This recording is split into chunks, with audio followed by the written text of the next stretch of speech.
एक छोटे से गांव में रश्मि नाम की एक लड़की रहती थी। उसकी खूबसूरती और मासूमियत गांव के हर कोने में चर्चित थी। लेकिन उसके जीवन में एक अजीब सी बात थी। हर पूर्णिमा की रात वह अचानक गायब हो जाती और सुबह जैसे कुछ हुआ ही न हो वापस आ जाती। जब लोग उससे पूछते, रश्मि तुम कहाँ जाती हो, वह मुस्कुराकर टाल देती। गांव के लोग अटकलें लगाते थे, बातें बनाते थे, लेकिन सच्चाई कोई नहीं जानता था। अर्जुन, जो गांव का सबसे निडर युवक था, मन ही मन रश्मि को पसंद करता था। उसने ठान लिया, इस रहस्य को सुलझाना है, चाहे जो हो जाए। अगली पूर्णिमा की रात अर्जुन ने चुपके से रश्मि का पीछा करना शुरू किया। रश्मि अपने घर से निकली और गांव के बाहर एक पुराने सुनसान मंदिर की ओर बढ़ने लगी। मंदिर के चारों ओर घनी झाड़ियां थी, सन्नाटा ऐसा कि किसी पत्ते की सरसराहट भी डरावनी लगे।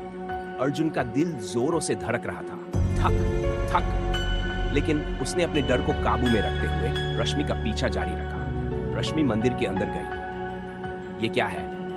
अर्जुन ने सोचा। उसने देखा रश्मि ने एक गुप्त दरवाजा खोला और नीचे अंधेरी सुरंग में उतर गई। सुरंग के अंदर गुप्त अंधेरा था। अर्जुन ने कांपते हुए देखा एक छोटा सा दिया जल रहा था। उसकी हल्की रोशनी एक बड़े अजीब कमरे में फैली हुई थी। कमरे के बीचों बीच एक पुरानी पत्थर की वेदी थी। उस पर अजीब निशान थे, जैसे किसी तंत्र मंत्र का हिस्सा। अर्जुन ने देखा रश्मि वहां खड़ी थी, कुछ बड़बड़ा रही थी। अचानक उसकी आंखें लाल हो गई। ये क्या हो रहा है? अर्जुन ने अपने आप से पूछा।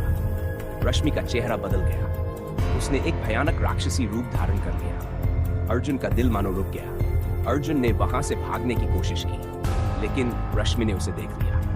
उसकी डरावनी आवाज गूंज उठी, तुमने मेरा रहस्य जान लिया है, अब तुम भी इस श्राप का हिस्सा बनोगे। रश्मि उसके करीब आ रही थी, उसके राक्षसी पंजे जैसे अर्जुन को पकड़ने ही वाले थे। अर्जुन ने पूरी ताकत से भागना शुरू किया। भगवान मुझे बचाओ, उसने रास्ते में प्रार्थना की। लेकिन जैसे ही वह गांव पहुंचा, उसने देखा लोग उसे पहचान नहीं पा रहे थे। यह क्या हो रहा है? अर्जुन ने खुद को देखा। उसका चेहरा विकृत हो चुका था, उसकी आवाज बदल चुकी थी। वह दहशत में था। अब अर्जुन जंगल में अकेला रहता है।